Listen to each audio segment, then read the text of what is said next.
It's over for Ubisoft. Wait, what do you mean Ubisoft will be dismantled in 2025? What do you mean dismantled? Like broken into smaller studios or wait, Back what? in October, there was potential buyout No over way. at Ubisoft, which interestingly enough followed an open letter by AJ Investments, one of Ubisoft's largest shareholders, in which they essentially accused the Guillemot family and Tencent of colluding to damage the company in order to lower the Tencent. We believe that the Guillemot family and Tencent are discounting potential value of Ubisoft in order to buy more shares to lower the valuation, eventually take full control. Oh, holy shit. share price, in which they could then buy up more shares at a heavily discounted valuation. AJ Investments then demanding that Yves Guillemot, Tencent is getting so powerful. Very powerful. the current CEO of Ubisoft, resign, amongst a number of other changes. One of those other demands, including to take the company private. As interesting as that news already was, to take it private, became even more interesting because the next month after that open letter, other news began to break that Tencent and the Guillemot family were looking to consider buyout offers of Ubisoft. Guillemot family being the largest shareholder of Ubisoft stock at 13.9%, and Tencent being the second largest holder at 9.7%. And that news still continuing to proliferate, as just the other day on December 6th, Insider Gaming had wrote,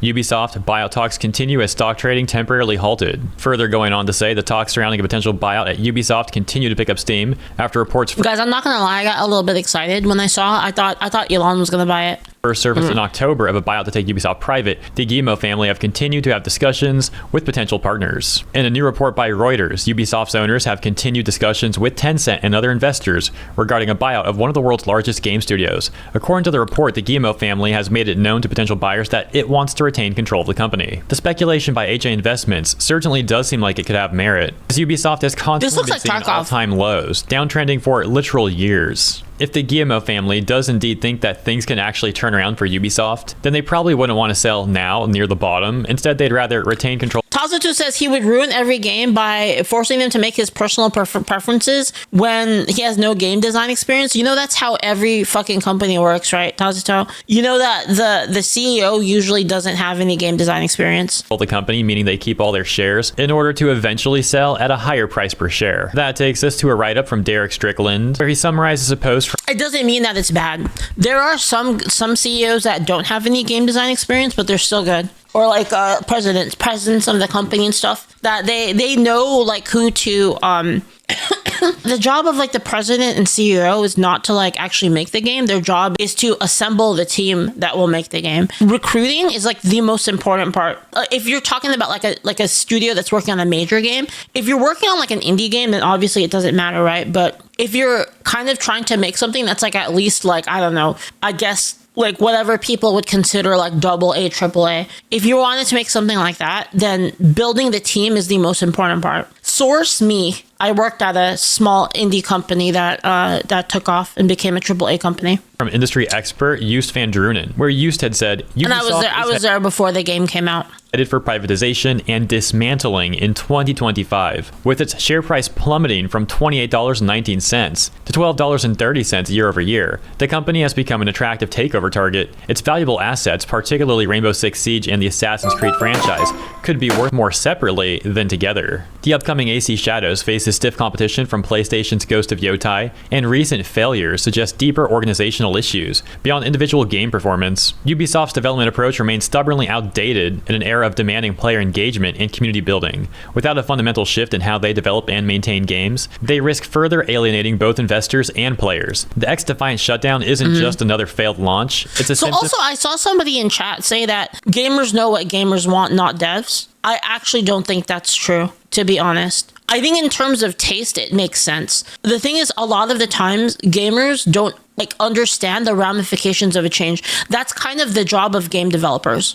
The job of a good game developer is to understand what the gamers actually want and then deliver that within the confines of the system. Because a lot of the times, like gamers will say, we want this. And then if you give them that, it fucks the game up. Does that make sense? So it's like you have to be able to take the feedback. So I'm not saying to ignore gamers. You analyze what they say and you're like, why do they feel that way? And then you try to find out that reason of like why they feel that way. You try to find the problematic mechanics within the game that actually like causes that feeling. And I think a lot of game designers just lack this skill nowadays. They just don't have this ability. Parasocial Chess says BS Leaflit. Well, what do you mean BS? Their job is to go... I see. Their job is to go on Twitter and cry about gamers. True. So true. You have to be able to parse what people mean when they say things. Game design is like a very weird skill. It requires like a set of skills that are uncommon together, which is the problem. It requires like a certain mindset and certain analysis capability, but then you also have to be a gamer. It's a really difficult combo. I think the problem is that the people that are in control don't have that combo of skills. This is kind of just my gut feeling, just from, I see a lot of these decisions being made because I play so many like online games. It just seems to me like people just make decisions without really thinking about it. Like, I don't know. It just feels like that a lot of the time. And that's not to say like you'll always be perfect. Like people will always make mistakes. Like I make mistakes too. But sometimes the mistakes are so like, what the fuck? You know what I mean? Like sometimes a mistake is like, in what fucking world did you think this was a good idea? Right? It's just like, who the fuck possessed you to think this was the right choice? And it happens so much. And I really think it's just the people that are in control. Like they don't have the mindset for design, I think. Anyway, well, you need somebody that okay, first off, you need somebody that enjoys games. That already removes like probably 30% of game devs.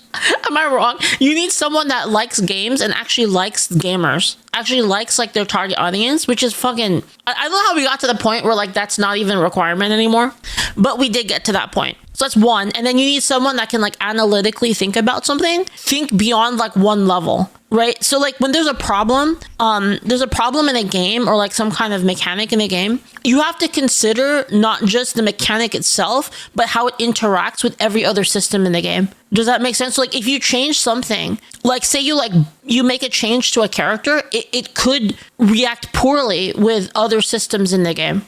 And you have to consider like all of this stuff. You have to like go beyond like one level of thought. You have to like think like four to six steps ahead. Do you see what I mean? And I think a lot of people don't have that. And then on top of that, so those are already like two things you need, right? And then 3, you need a person that understands their own biases and is able to like remove themselves from like their own desires. Does that make sense? Like for instance, say I'm like a DPS player and all I do is play DPS. I have to be able to understand how like other people feel, right? Because if I make a game from the point of view of a DPS player and all I think about is DPS, I'm ignoring how it feels like for everybody else that plays the game, right? Like the people that play support, people that play tanks, people play like whatever. You need to think about all of the other people as well. So if you're not able to remove yourself from like your own point of view and like actually like detach your own, I guess, ego from like the rest of the game, if you can't do that, then you're gonna have trouble actually like creating a game that feels good for everybody, right? It takes a certain nature, I think, a certain mental nature.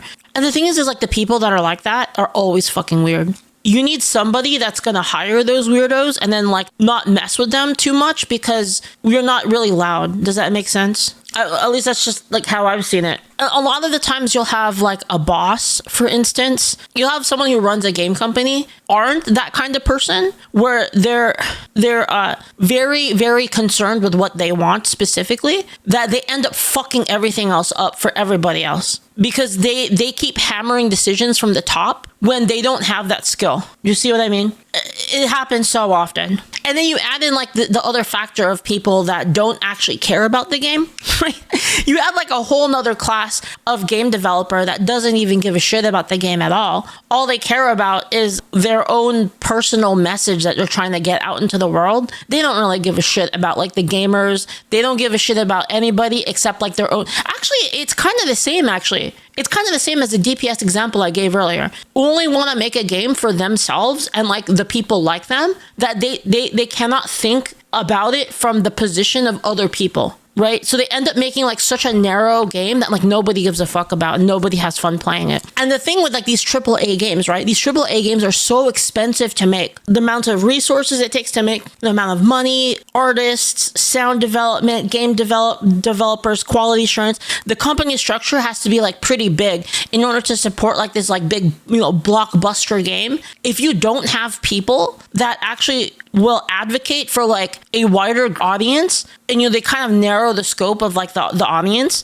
it's gonna fuck everything because then the game doesn't sell and then everybody crashes after that, right? You just have people that are out of touch. They're kind of in an echo chamber. You know, as much as I hate using that word, they're in like a group of people that are like basically always saying yes to them. Think exactly like they do. God, this is what makes a really, really good game developer leader, is a person who is willing to hire people that don't have the same mentality as them. My game developer mentor, his name is Zilius, and he was very good at this. He was very good at like hiring people in a broad spectrum that don't always agree with him. And that's how like he makes really good games because of that. If you only hire people that believe the same thing as you and they're just always saying yes to you, you get a worse product. Of a company that insists on catering to a passive audience while failing to recognize the urgency to rethink distribution. For those not familiar with the XDefiant news, we'll just read like one paragraph here from CNET where they say Ubisoft's XDefiant is shutting down in 2025. Despite a strong launch in a competitive market, XDefiant's concurrent player count tapered off by the tail end of 2024. Ubisoft had high hopes for its free-to-play He's better known as Zillion with an N. Person shooter, XDefiant, which launched back in May. But now the publisher has announced plans to wind the game down and fully shut it down by June 2025, according to a blog post from the publisher's official website on Tuesday. All of this is to say that 2025 is shaping up to be an extremely important year in Ubisoft's history, and perhaps even one that eventually marks the end of Ubisoft as a public company, which of course also means that the upcoming release of AC Shadows is going to be all that much more important as well, to which things are not looking good there either. As for example, Assassin's Creed executive producer Mark Alexi Cody even talking about how half the devs working on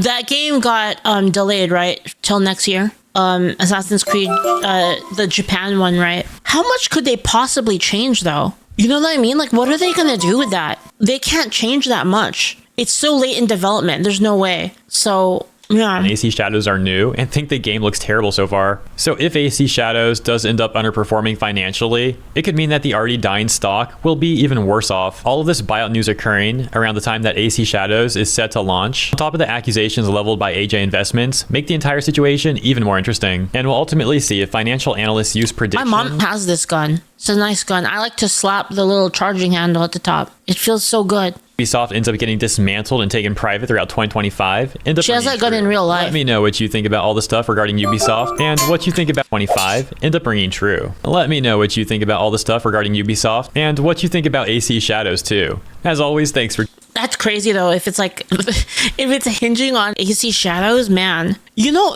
though, like on the topic of AC Shadows, you know, if it wasn't Assassin's Creed, I don't think people would care about the, what's his name, Yasuke or whatever. People wouldn't care. I think people care because they're like, oh, we want to be like super historical and like, you know, add people from like that country. And it's just kind of weird.